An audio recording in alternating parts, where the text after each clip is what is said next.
The reason behind this disruption of the functioning of the parliament this monsoon session is supposedly inflation, price rise, and demand for discussions on these subjects by India's chief opposition parties that seem to be in no mood to relent. Each day, same story. Placards, marches and banners to prove that there's tremendous inflation and the government is doing nothing to control this. Hi, I'm Richa Dwivedi and on NIJ Explained today, let's analyze the inflation stats in India, the hullabaloo around price rise and whether or not the claims that the government is doing nothing to control it hold any merit at all. What is inflation?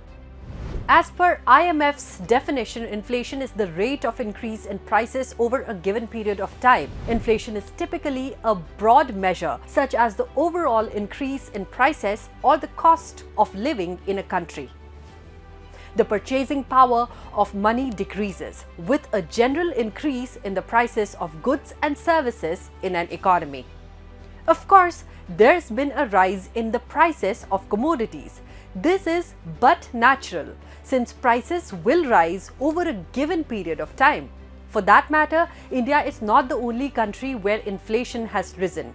What matters is whether it has been kept in check, what measures a government has taken to tackle it, and how it will impact the economy. Before we look at the global perspective, we should understand the inflation stats in India. Let us take you a little back in time to analyze this situation better. In 5 years, the NDA government had managed to rein in inflation from over 13% in 1998 to under 4% by 2003.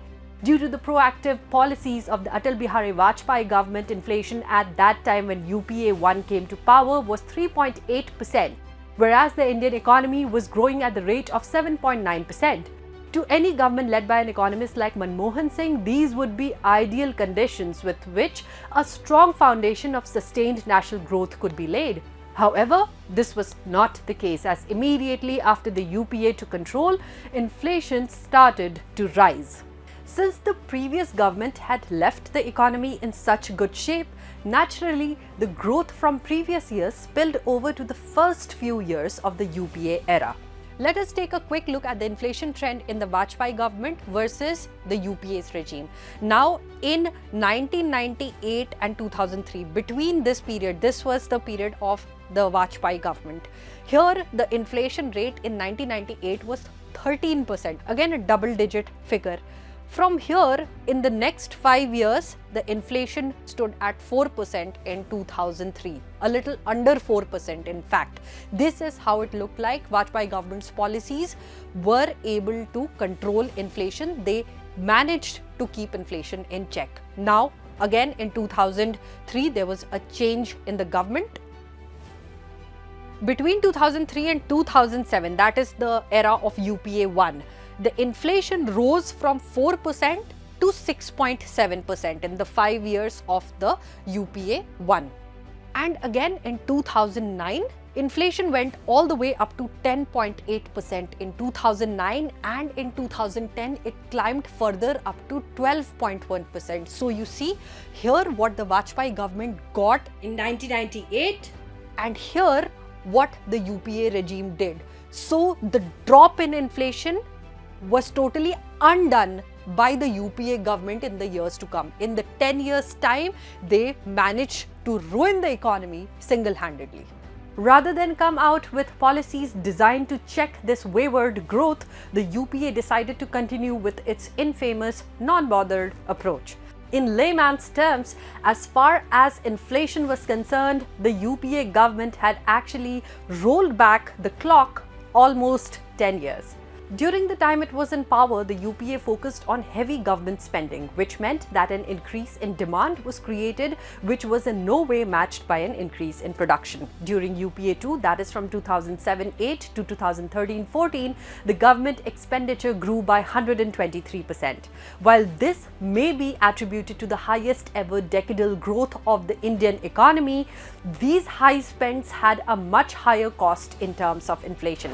In the global boom years from from 2003-4 to 2007-8, UPA's higher growth trajectory can simply be explained by its high spending policies, which resulted in high inflation, be it oil subsidies in sale of natural resources like spectrum and coal, or excise and service tax cuts. The UPA simply doled out money, and that of course did not go to the poor. The result was retail inflation in double digits almost every year during UPA 2. The numbers don't lie. And the argument that inflation has been allowed to rise in the last 8 years of the Modi government has several gaping holes. In fact, over the last 8 years, the policies of the centre have actually kept a tight rein on inflation. To help you understand this better, and the right way to go about this will be to compare the rate of inflation in 8 years of NDA versus 8 years of UPA. In 2004, this is when the UPA regime had inherited a very good economy, a very good growing economy from the Atal Bihari Vajpayee government. The average inflation rate stood at 4.25% in between 2004 and 2005. Now you will see a year-on-year rise. The blue line represents the UPA's regime versus the orange line which represents the NDA's regime. Now between 2005 and 2006, it rose up to 5.8%. Then again, between 2006 and 2007, it went up to 6.3%. So you see there is a gradual increase year on year in the inflation rate. Between 2007 and 2008, it stood at 8.53%. The next year, it went up to 10.8%. It went up to a massive 12.1% in between 2009 and 2010. Then again, in the year 2010-2011, it dropped to 8.9%, and it again rose to 9.3% in the year that followed. And between 2012 and 2013, the inflation rate stood at 10.9%. So this is how the graph of inflation looked like during the UPA era. Coming to the NDA's regime, the last 8 years of the Modi government, let us compare. So in 2014-15, this is when the regime had changed. The Modi government came to power. The inflation rate stood at 6.3% here. You can see it is 6.3%. Now in the next year, it dropped to 5.9%. Again in the year that followed, which was 2016-17, it came down to 4.9%. In between 2017 and 18, the inflation rate was 2.5%. So you see a massive drop in inflation rate right here. In 2018-19, it was 3.9%. 2019-20, 3.7%. So you see, this was also the pandemic period, yet the government had managed to keep the prices, to keep the inflation in check. Between 2020 and 2021, it rose to 6.62%. Then again in 2021-22, it dropped to 3.1%. Then in 2022 and 2023, due to various global factors, the inflation has risen to 7%. Now, if you look at the trend or in the last 8 years, the government has actually managed to keep inflation in check. Largely, they have been a lot more successful in doing so in comparison to the UPA's regime, where it was constantly in double digits. Here it is well in single digits, and you can see the kind of measures the government has taken to control inflation. In order to understand this better, we will look at the prices of essential commodities in the UPA era versus the NDA era, and we will also compare the inflation rates between both the regimes. Now, in 2004, the price of rice was rupees 10.5. In 2014, it was 26.17, and in 2022, it went up to 35.85. The inflation rate here, between 2004 and 2014, the inflation rate was 149.2%. Whereas in the last 8 years, the inflation rate stands at 37%. Similarly, if we look at the price of atta, atta costed 8.3 rupees in 2004. It went up to 22.41 rupees in 2014. So you can see the jump here between the price of atta from straight from 8.3 it went up to 22.41 in a period of 10 years, and in 2022 it stands at 32.02 rupees. The inflation rate here in 2004, between 2004 and 2014, the inflation rate was a whopping 170%, whereas in 2014, between 2014 and 2022, the inflation rate stands at 42.9%. Now, if we look at the price of sugar, in 2004 it was 6.33%. In 2014, the price of sugar was 36.83%. So you see, from rupees 6 to rupees 36. And in 2022, the price of sugar stands at 40.56 rupees. If we look at the percentage of inflation, the rate of inflation between 2004 and 2014 in the price of sugar was 481.8%, whereas in the last 8 years, the inflation rate of sugar is 10.1%. So you see the stark difference between the inflation rate of sugar in both the regimes. Again, if we look at salt, a packet of salt costed rupees 8 in 2004.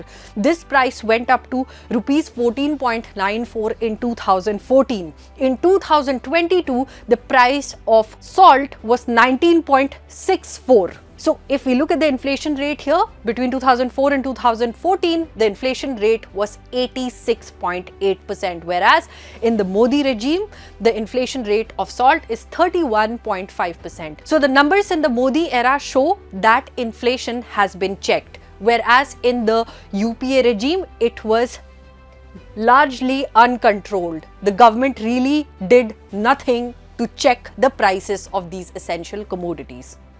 A quick look at the global scenario indicates that several nations are battling high inflation. The global economy spiraled into a downward curve, hit first by the COVID-19 pandemic and then by the Russia-Ukraine war. Some of the worst performing economies currently are Sri Lanka with 60% inflation, Argentina with 60.7%, Turkey with 78.62%. All this while India's average inflation rate has remained well below double digits at 7%. While it may be argued that the UPA regime was also faced with a global recession in 2009-10, which was much milder than the one following the COVID-19 pandemic and the Russia-Ukraine conflict, the performance of the UPA government during those years fails when compared to the Modi government's policies that kept inflation in check. While the World Bank has flagged these as risk factors for India's economic recovery, despite global macro challenges, economic fundamentals of the country are strong. Under the Modi government, inflation has not only been reeled in, it has also been kept in check through its robust policies. Growth drivers like rapid digitization and an increase in ease of manufacturing through multiple PLI schemes and ease of doing business have added to a sustained growth momentum of India's economy. Even critics of domestic inflation management must grudgingly admit that India has been slowly transformed into a low inflation country over the last half decade. If the same UPA era policies were followed, the inflation would surely have gone well beyond 15 to 20%. Furthermore, inflation has already begun to come down since May 2022. Finally, recent reports from the United Nations show that the inflation at current levels in India is going to have a negligible or none at all impact on the poor. Let us know your thoughts in the comments below. Until next time, this is Richa Dwivedi signing off. Dhanyavad and Namaste.